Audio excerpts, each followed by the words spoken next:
जय श्री राम। जय हनुमान। प्रियजनों, क्या आपकी जिंदगी में कर्ज बढ़ता जा रहा है?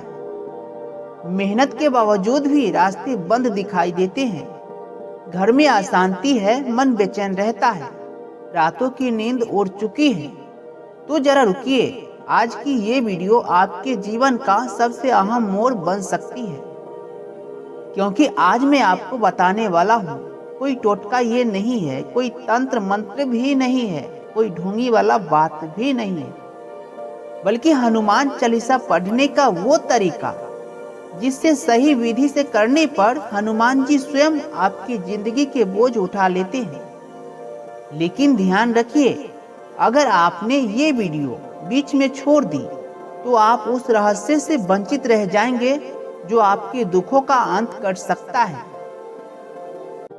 देखिए, हनुमान जी संकट मोचन क्यों कहलाते हैं? हनुमान जी को यूं ही संकट मोचन नहीं कहा जाता। जब राम जी वनवास में थे, लक्ष्मण जी मूर्छित हो गए थे, पूरी वानर सेना हताश थी, तब एक ही नाम गूंजा, हनुमान जी का नाम।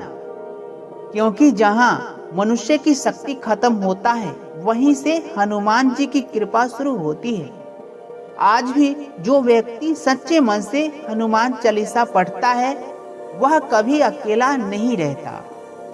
आज के इंसान की असली परेशानी क्या है? आज के इंसान की असली परेशानी है, बाहर से हंसता है लेकिन अंदर से टूटा हुआ होता है। ईएमआई में, कर्ज में, नौकरी की चिंता रहता है, व्यापार का घाटा रहता है, रिश्तों में तनाव बनी रहती है, मन का डर बना हुआ रहता है। और सबसे बड़ी बात है, ईश्वर से विश्वास धीरे धीरे टूट रहा होता है। लेकिन याद रखिए, हनुमान जी तब आते हैं जब इंसान हार मान लेता है।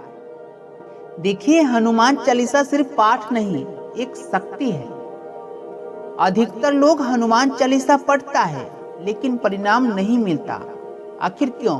क्योंकि पढ़ने का तरीका गलत होता है। उसका भावना नहीं होती है हनुमान चालीसा पढ़ते वक्त, नियम नहीं होता है।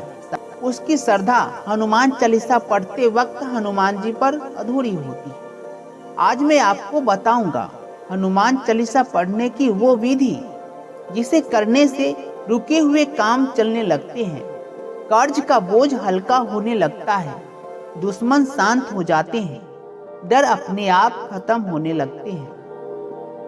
देखिए, हनुमान चालीसा पढ़ने से पहले ये 5 बातें जरूर जान लीजिए। पहला, समय का रहस्य।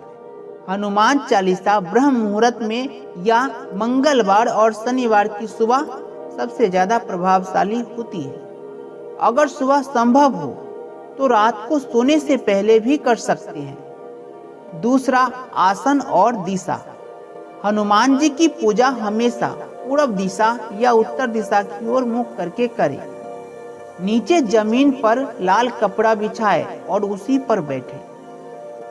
तीसरा, दीपक का चमत्कार। हनुमान चालीसा पढ़ते समय सरसों के तेल का एक दीपक हनुमान जी के सामने जलाए। यह दीपक नकारात्मक ऊर्जा को जलाता है, भय को समाप्त करता है, बाधाओं को दूर करता है। अब बात आती है, असली तरीका क्या है?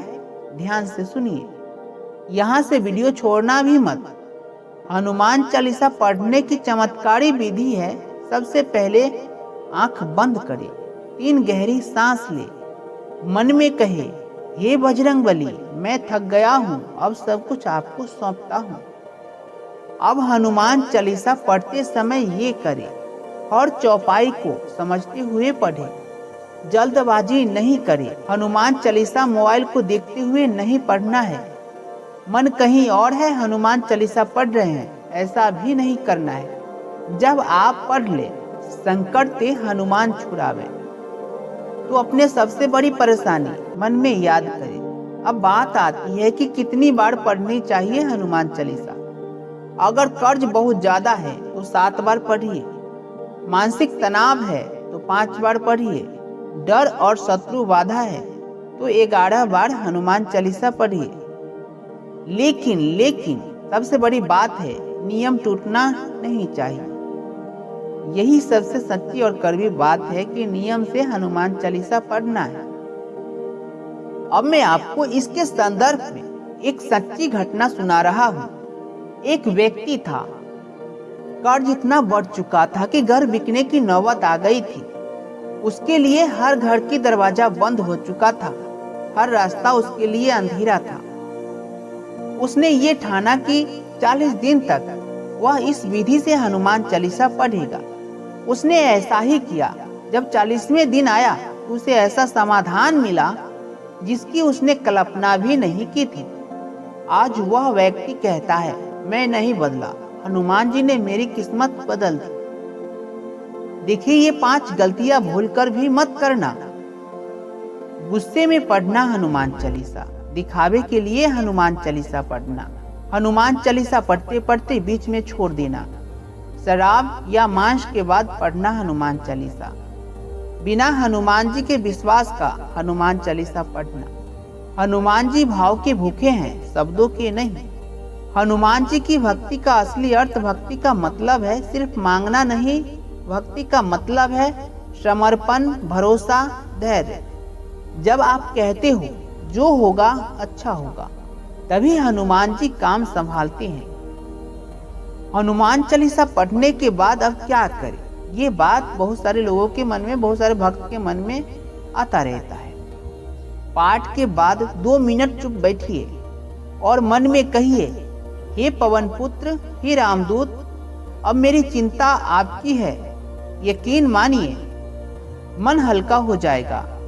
जो लोग ये वीडियो अंत तक देख रहे हैं, आप संयोग से नहीं यहाँ तक पहुँचे, हनुमान जी ने ही आपको यहाँ तक पहुँचाया है। इसीलिए कमेंट में लिखते जाइए, जय श्री राम, जय बजरंगबली।